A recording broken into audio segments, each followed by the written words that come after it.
Thank you so much for the opportunity.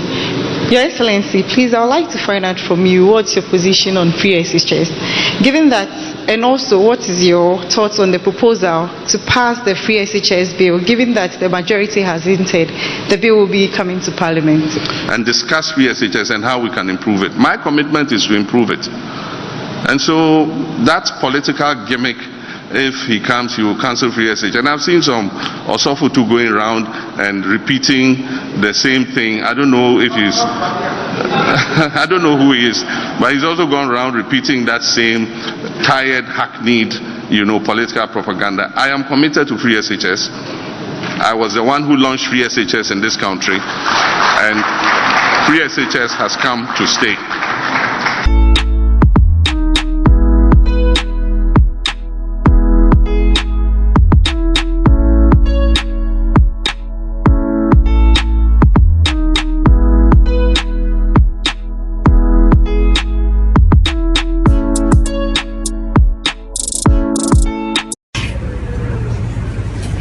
What up, my people? I go by the name T-Rhyme, aka the stylish rapper, aka Conshon, aka Fire, aka what I say, BBB. You watching Davcadotv. Keep it locked. Don't go nowhere.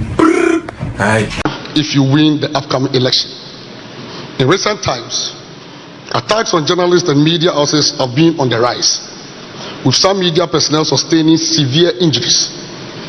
The situation was getting out of hand until we started blacklisting some high-profile personalities. One unfortunate aspect of this situation is the lack of political actors condemning attacks on journalists. The GJ believes that if influential individuals, including presidential candidates like your humble self, condemn such attacks, the issue will diminish. These attacks contributed to our poor performance on the World Press Freedom Index. This is something we need to work on. I must say that this year, our performance on the Press Freedom Index improved due to the blacklisting measures we instituted. Yeah, Mr. President, still waiting now for the question. Yes. We want to ask, Mr. President, to enhance press freedom in this country, we are demanding amendment of certain provisions of the Electronic Communications Act and the Criminal Code, specifically Section 208 of the Criminal and Other Offences Act of 1960. This arbitrary application of the laws only instills fear in the media and the public. We want to ask, should Mr. Mahama ascend to the presidency, what steps will he take to amend these objectionable laws? I want to state that even though these laws were not meant for journalists, we've ended up being the target, and many of our colleagues have suffered under them. This is certainly a step backward, especially after the repeal of the Criminal Libel Act 20 years ago. Now, Mr. President, or former President, it is widely known, Mr. Former President, that the salaries of journalists, particularly those in the state-owned media, are significantly low. It is sad to know that this issue of poor salaries for journalists has contributed to a low ranking on the Press Freedom Index. If the NDC flag bearer becomes president, what will his government do about the low salaries of journalists working in especially? Thank you very much, Mr. President, for these brilliant questions. Yes, I will take the next question from, I see Simon of Accra Times. Yes, can you bring the microphone here? Yes. Oh, thank you. Is it on? Hello. Thank you very much. My name is Simon Agena, the editor of the Accra Times and the Dean of the Parliamentary Press Corps. Thank you for this opportunity. Your Excellency, as you are aware that the depreciation of the cedi is affecting businesses in this country. Please, I would like to know from you, how are you going to stabilize the exchange rate? Thank you very much. Thank you very much. Next question. I will go here. Komala Kluche. Middle lane, Komala Kluche. Please kindly speak into the mic. Komala Kluche is my name. I work at Media General, there's excruciating hardship in the country. We have seen you lament on same. How do you intend solving this? But whilst at this, can you believe in Ghana, we are building a house to house the vice president, and it's supposed to cost $13.9 million US. This is located at the Switchback Road.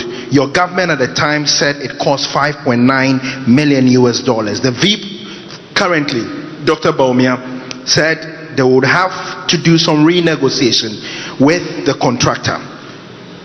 What do you intend to do about the weed infested house supposed to house your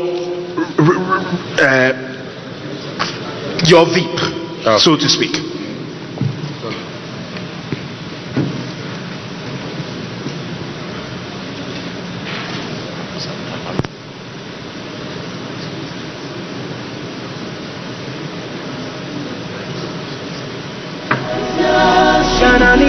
Thank you very much, Komla. Kafwide, I'll give you the... Okay. Thank you very much. I've seen you, so relax. Yeah, Kafwide, GTV. Mr. President, if you watch GTV tomorrow morning, you will see a bottle of orange water on my desk. It's not juice, it's from the river. I personally fetched that water. Galamsey is ravaging our environment, it's polluting our waters, it's destroying the farms. You were talking about agriculture and the fact that if we don't have food to eat, everything will be meaningless. I want to know what your plan is to deal with illegal mining, aka Galamsey. Thank you for your question. The masculinity has been too much, so let's go for a female voice. Nima from Ghana Web.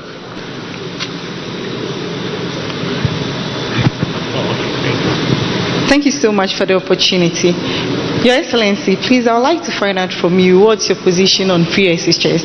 Given that, and also what is your thoughts on the proposal to pass the free SHS bill, given that the majority has hinted the bill will be coming to Parliament?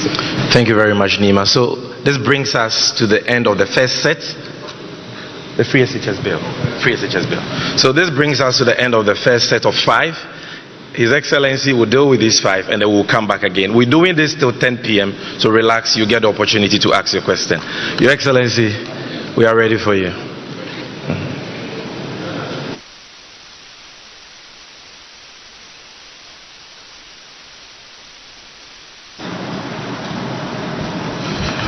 Thank you very much, Mr. President, for your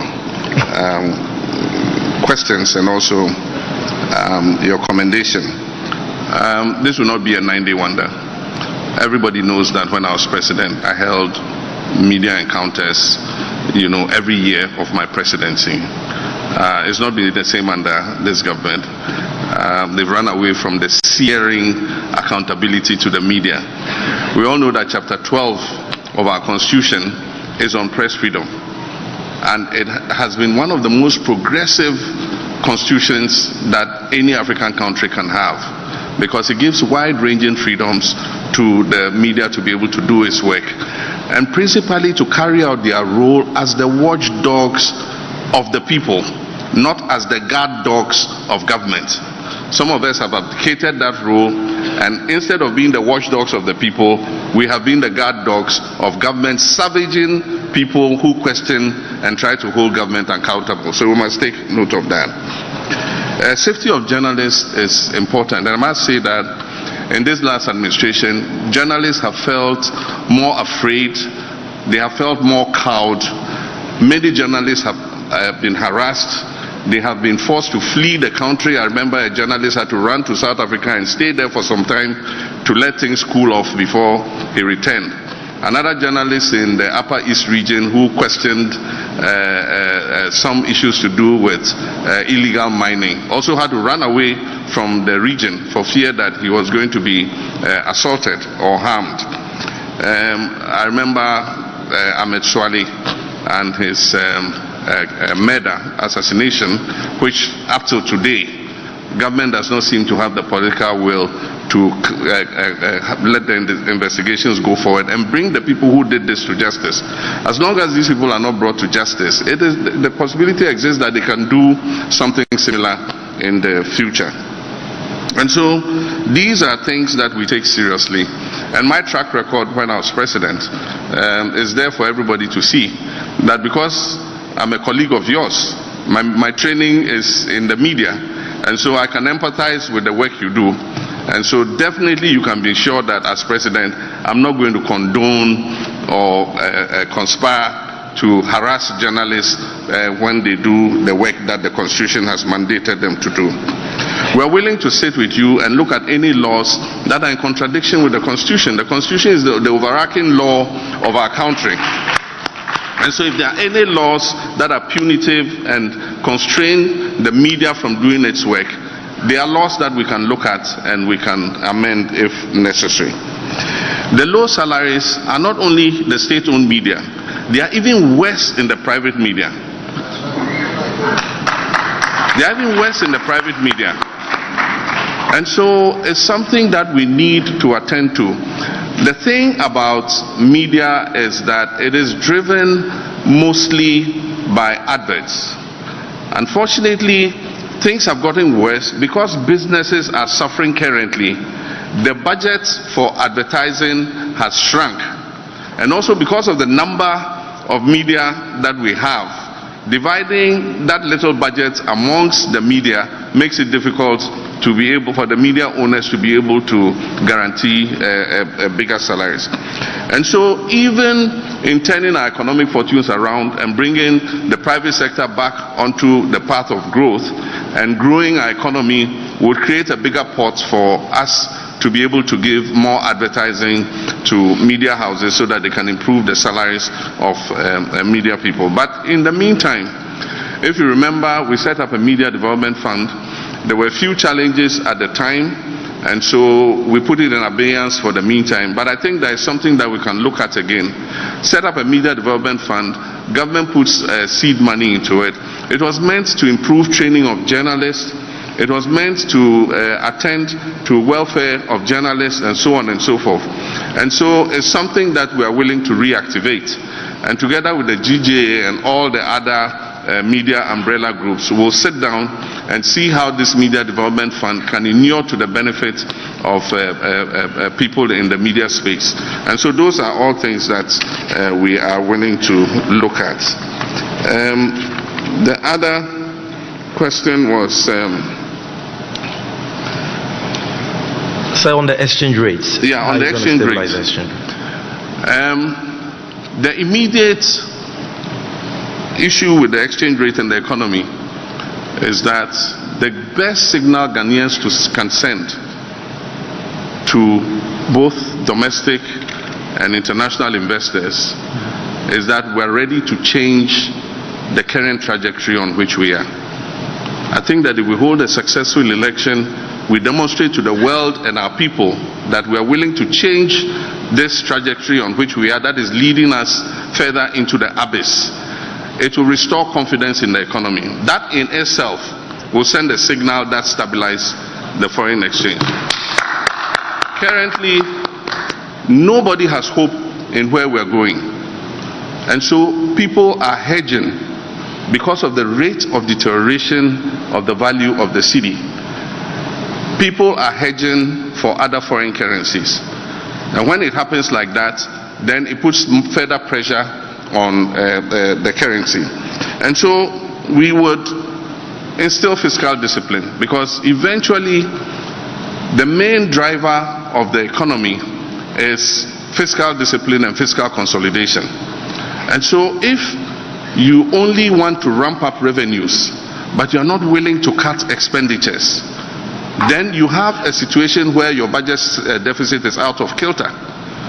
And as you know, we had a budget deficit that went as high as 15% of GDP. And unless we instill fiscal discipline, we will continue to have a situation where it puts pressure on our currency. It's like a household budget. You cannot spend more than you earn. And that is what this government has been. Spending more money than they earn, borrowing more money than they can afford to pay. And that is what has, created the situation in which we are. So we must reduce the deficit, we must instill fiscal discipline, we must reduce the debt burden, and already there is a debt restructuring going on, and so we must continue the debt restructuring, but make sure that we put in the buffers so that we don't fall into this situation again.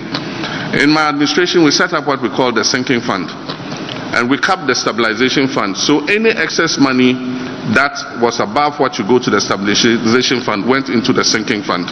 We also committed other revenues into the sinking fund so that we could anticipate debts that were becoming due and pay them. This government came and depleted the sinking fund and did not replenish it. And that is how come that we are in the crisis in which we currently are. And so replace the sinking fund, create more buffers so that the economy is more resilient to shocks. The thing about the world is it's unpredictable and shocks will come. But it is how resilient your economy is that will make you be able to come out of the shocks. We all went into the shock together with Cote d'Ivoire. Today our economy is so battered and bruised, and Cote d'Ivoire's economy is much more stable. And I just saw a video of the president waxing lyrical about Cote d'Ivoire in 2016. Today, I don't think he wants to hear that comparison, because inflation is lower in Cote d'Ivoire, far lower, single digit.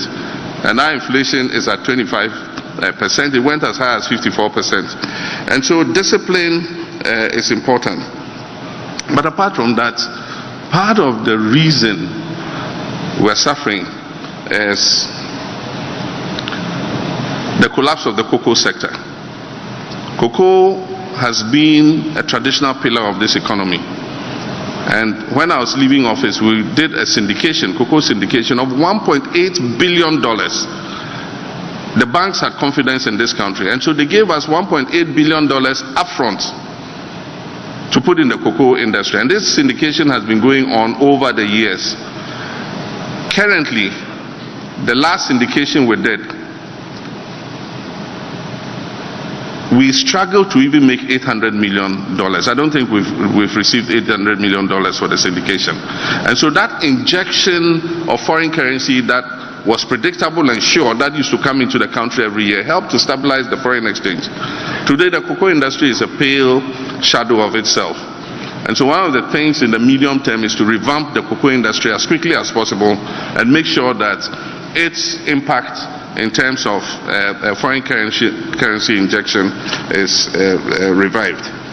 Aside from that, we need to quicken our pace in the oil and gas sector. All of you have heard of the transition to green energy. It is real, it is happening. And so every country that has an oil and gas industry is putting in the maximum investment in order not to have what we call stranded assets. You will have the oil wells, but if that transition is completed, nobody will be interested in putting money to recover that crude oil and gas. These 8 years have been wasted completely. In my time, in 4 years, I worked tooth and nail to bring 2 new oil wells into production. If you look at the 10 years of oil production, from 2010 when we started oil production till 2016 when I left office, we have earned about $3.3 billion from our share of oil production. In the 8 years, that's because of the work I did to bring 2 new oil wells. In the 8 years that Nanado and Bawumia have been in office, Ghana has earned $7.3 billion. And so in total, over 10 years, over the period from 2010 till now, we have earned about 10 billion. 7 point something of it in Bawumia and Akufo-Addo's time, and 3 point something of it in Professor Mills and my time. For the last 8 years, nothing has happened in our oil industry. Not a single drop of oil has been added. Unfortunately, our production of oil has reduced by 32%. And so we're producing less. So one of the things we'll do is to quicken and attract the oil companies to come back. As I speak, E&I have run away to Cote d'Ivoire because of the unfavorable environment here.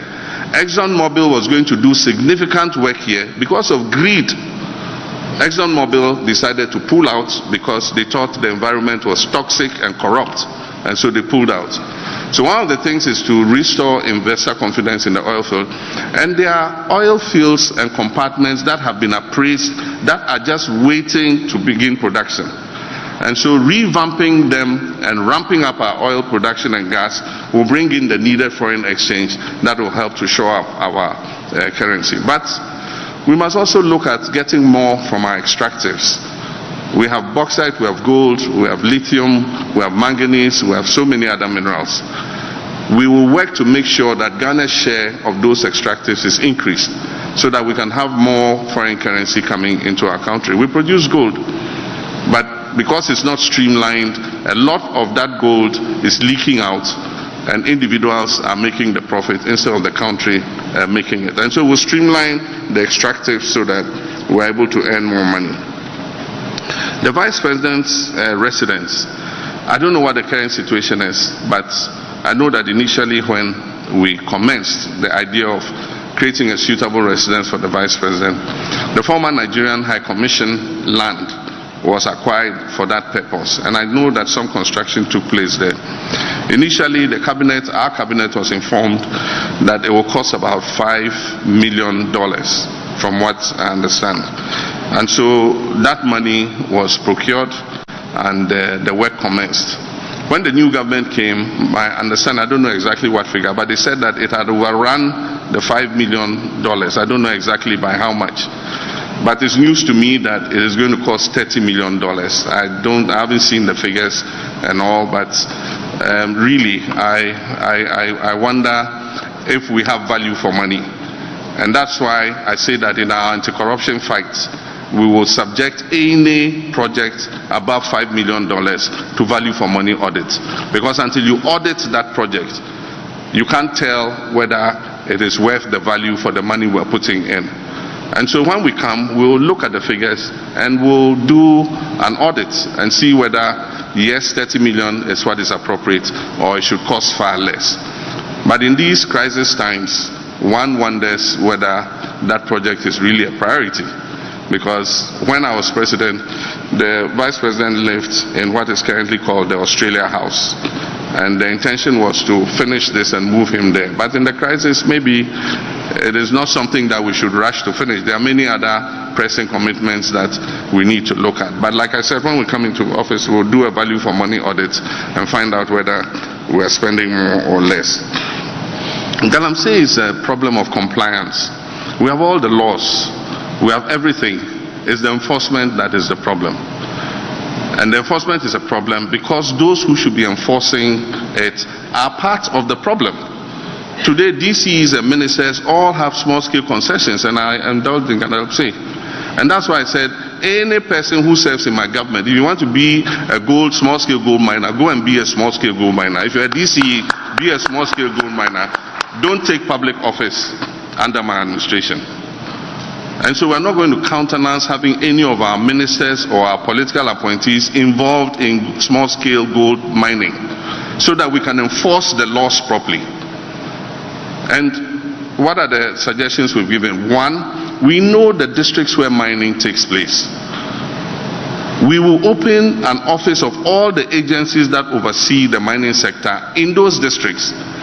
There must be a Minerals Commission office in every district where gold mining is taking place, so that enforcement and compliance can be right at the doorsteps of the industry in the particular district. The Environmental Protection Agency, there must be an EPA office in every district where mining is taking place. And we have universities that are producing young graduates. UNER is one in Sunyani, UMAT is the other in Takwa. These young graduates are geologists, they are environmental protection specialists. They have a lot of experience when it comes to gold mining. And so we're saying that we're going to identify the concessions and who hold the concessions. And we're going to employ these young people to work with the companies that legitimately own the concessions so that they can guide them in how to do proper mining. We're going to ban mining in forest reserves. As for that, it's not negotiable.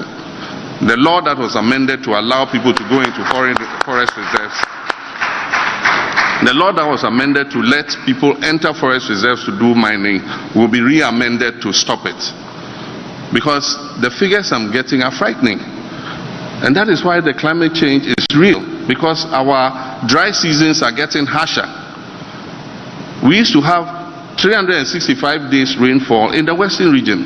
Today it is not so, because all the forest reserves have been invaded by mining companies. And it's insightful that in the past, somebody who was supposed to protect the forest, he himself eventually was known to own about 2 or 3 mining companies that had been given permission to go into forest reserves. I think that those trees, some of them 700 years old, some of them older than Ghana, older than our ancestors, are more important than the gold that lie underneath them. And the point is, if we cut all the trees, we will be leaving a barren land to our children and grandchildren.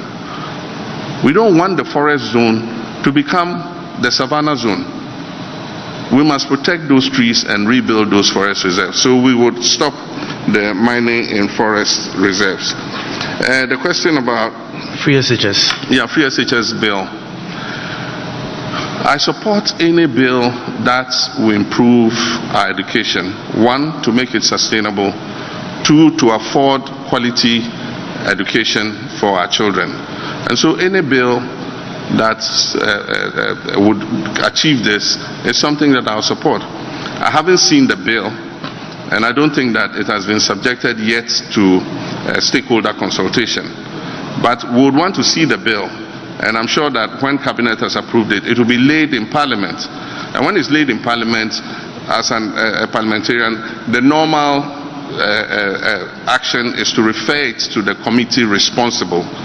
And I'm hoping that when that bill is referred to the committee responsible, it will do the proper stakeholder consultation so that we all can be on board. Because if you're making fundamental changes to our educational system, I think that parents, teachers, and everybody who has a stake in education must be involved. I don't know, we are just hearing rumors, and as long as we haven't seen the bill, you cannot say if they are authentic or not. But I think some of the things I've heard is to fuse the JHS and the SHS together. That is a very fundamental move. And so if you're going to do that, what will the impact be?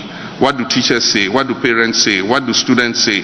What do all the stakeholders in the industry say? There are rumors that BEC will be cancelled, and so it's just rumors we've heard. Until we see the bill itself, we cannot make any determination. But like I said, I will support any bill that goes to improve quality and sustainability of our free SHS. Thank you. But Your Excellency, she also wanted to know what your position on free SHS is. My position on free SHS? Aside the bill, yes. My position on free SHS is known. In 2015, I launched progressive free SHS. That's what the Constitution says. The only difference between us and MPP is the approach. We thought that we should put the infrastructure in place and we should do the necessary preparation to absorb the free SHS. And so we started with day students. We made it free for day students. And in the second year, we absorbed 120,000 students on the free SHS. Nanado himself lauded me. It's there in the media. Just if I had my phone here, I would Google it. They say Nanado lauds Mahama's free SHS. It's there. UNESCO, congratulated us for launching the free SHS. How can a person who launched free SHS be against free SHS? And so it's a political gimmick that is played by our opponents. Free SHS has come to stay. And nobody can roll it back. All we're saying is, let's improve the implementation. Let's take away the bottlenecks. Let's work to abolish the fast track. Let's be able to feed the children better by decentralizing the school feeding, the free SHS school feeding program. So those are all the kinds of initiatives we're thinking about. But we can only take that decision if we come together as stakeholders and discuss freely the challenges that it faces. Today, there is not the environment for a free discussion of free SHS. Ask any teacher or headmaster. If they make comments adverse to the conditions and implementation of free SHS, they are either sacked or they are transferred to Siberia. And so we must change that. We must free them to be able to come up and talk about it.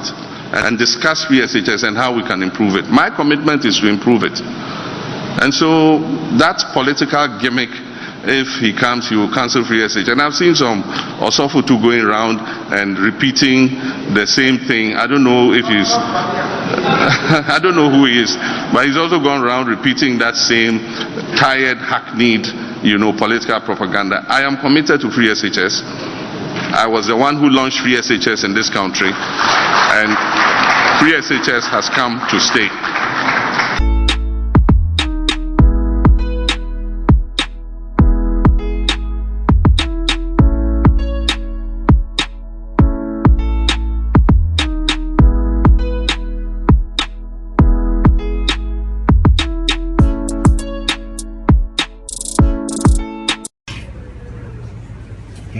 What up, my people? I go by the name T-Rhyme, aka the stylish rapper, aka Conscious, aka Fire, aka what I say, BBB. You watching Davcadotv. Keep it loud. Don't go nowhere. Alright.